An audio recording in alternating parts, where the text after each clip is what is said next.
So by now, everyone has heard that Kyrie Irving has been traded to the Dallas Mavericks in a deal that would send Spencer Dinwiddie and Dorian Finney-Smith alongside a first-round pick and two second-round picks in exchange for Kyrie Irving.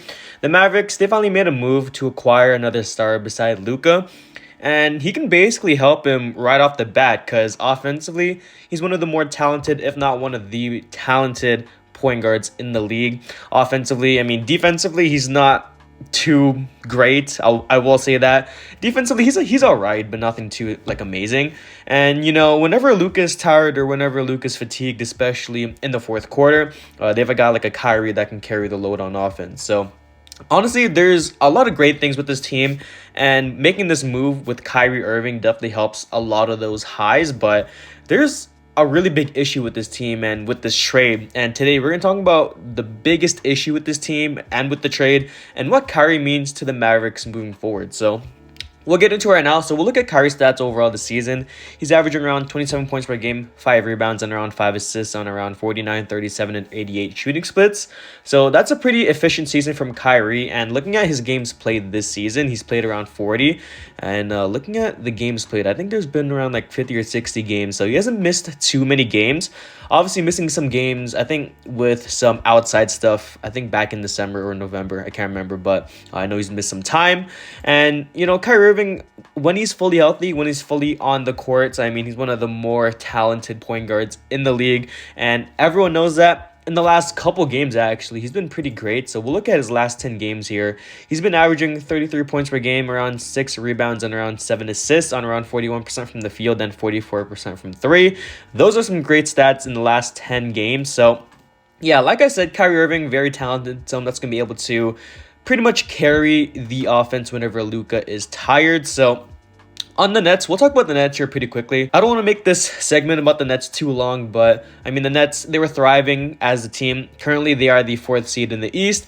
Kyrie alongside KD, I mean, they were on a tear at one point in the season. I think they were like either the second seed or the first seed, and they were tearing it up. KD was fully healthy, Kyrie was fully healthy, but I mean, ever since then, KD's been sidelined with an injury. Ben Simmons has basically not panned out to what the organization envisioned him to be, and with those factors adding in and alongside the Nets roster being pretty average, I think it was only a matter of time before he would request the trade. And looking at it right now, he is going to be a free agent by the end of the season. So if they didn't deal him before the trade deadline, I mean, most likely he would have left in free agency to basically get a bag somewhere else. So, I mean, looking at it right now with the Mavericks, hopefully they can at least retain him in the offseason. That's also another problem, but that's basically a problem for the offseason whenever, they're done with this Kyrie rental, basically. So, yeah, I won't talk about the Nets too much here, but I will say Spencer Dinwiddie and Dorian Finney-Smith are pretty good pickups for the Brooklyn Nets.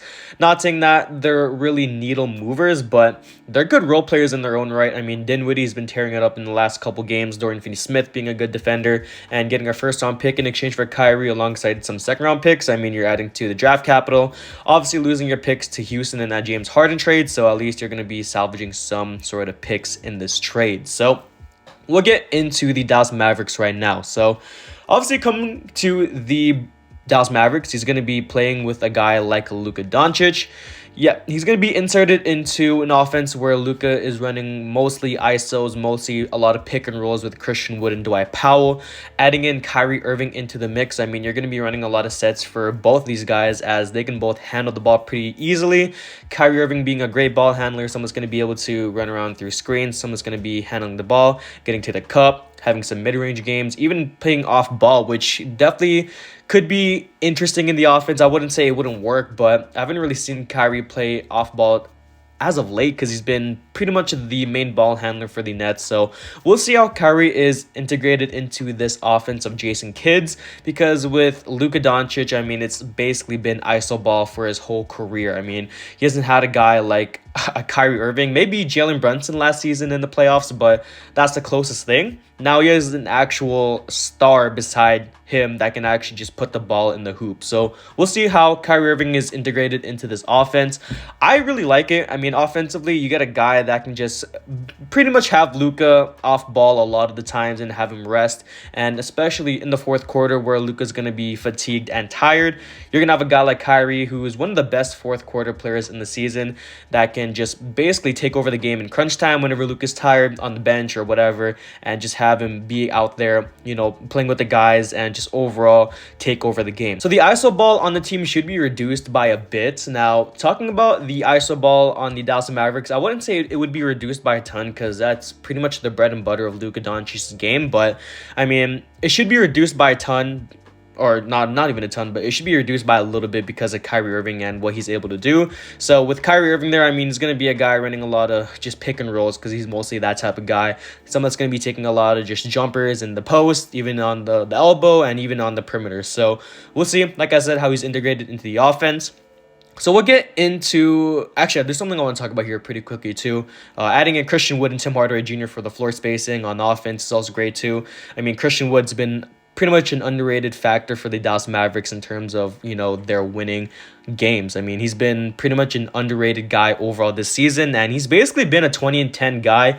The problem is, Jason Kidd's been bringing him off the bench, and his lackluster defense is basically the only thing that's holding him back. So, yeah, we'll get into the problem here pretty quickly here. So, the biggest issue on this team is defense. Like, defensively, the backcourt is just not good. Luka Doncic and Kyrie Irving aren't really known to be great defenders at all, very questionable defenders at that. And, looking at the front court, they're not really that great either.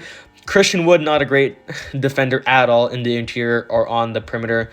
Dwight Powell, he's a little bit better, but nothing like too amazing. I mean, he's been pretty average in terms of what he's able to do, but that's pretty much it. And Tim Hardaway Jr., he's pretty much average too. So defensively, the defense is just not there. Dorian Finney-Smith, losing out on him was definitely a huge blow to their defense. And he was really the reason why they were actually good on defense. I mean, he was holding it down on both the perimeter and on the interior, but now missing out on him.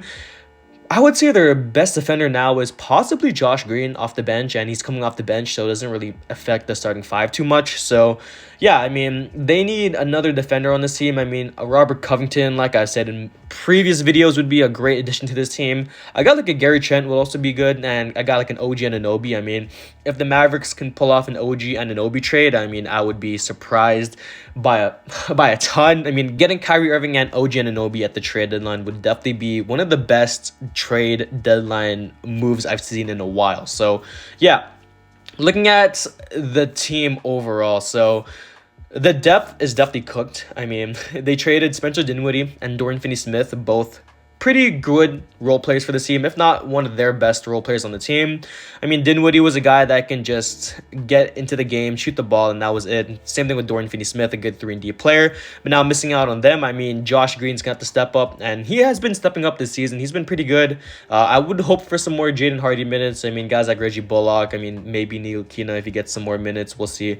And even guys like Bertans might get some more minutes too. So, yeah, the bench is definitely cooked. So I would like to see the Mavericks make at least one more move to at least add to the depth, to at least save this franchise, because off the bench there's just nothing there. They need a backup point guard. A guy like a Derrick Rose or a Cam Reddish would also be pretty good for this team. We'll see what happens. They have a little bit time left. At the time I'm recording this, there is still 3 days left until the trade deadline, so they have time to make at least a last minute move to acquire some more pieces. But I mean, more specifically, they need to go out and get a defensive-minded guy, someone that's going to be able to lock it down on defense off the bench and maybe even start in place of Tim Hardaway. So we'll see what happens. Like I said, Jaden Hardy, hopefully he gets more minutes with this move, and hopefully a guy like a Robert Covington can be moved on this team too. So, yeah, overall, the Mavericks, they're still a powerhouse in the West. I mean, the West has been pretty weak this season, and I would even argue they have a legitimate chance to make the conference finals this year, and they've gotten a lot better with this trade. I mean, Kyrie Irving, I would say maybe a top 5 point guard right now. Thinking about it, is Shea better than him? Probably. Yeah, I would say a top 5 point guard, top 6. So adding a guy like him to this roster, they definitely have gone better. The trio of Luka, Kyrie, and Wood is definitely a deadly trio and one of the more underrated trios in the league. We'll see what happens with this team, and especially in the offseason whenever Kyrie is a free agent.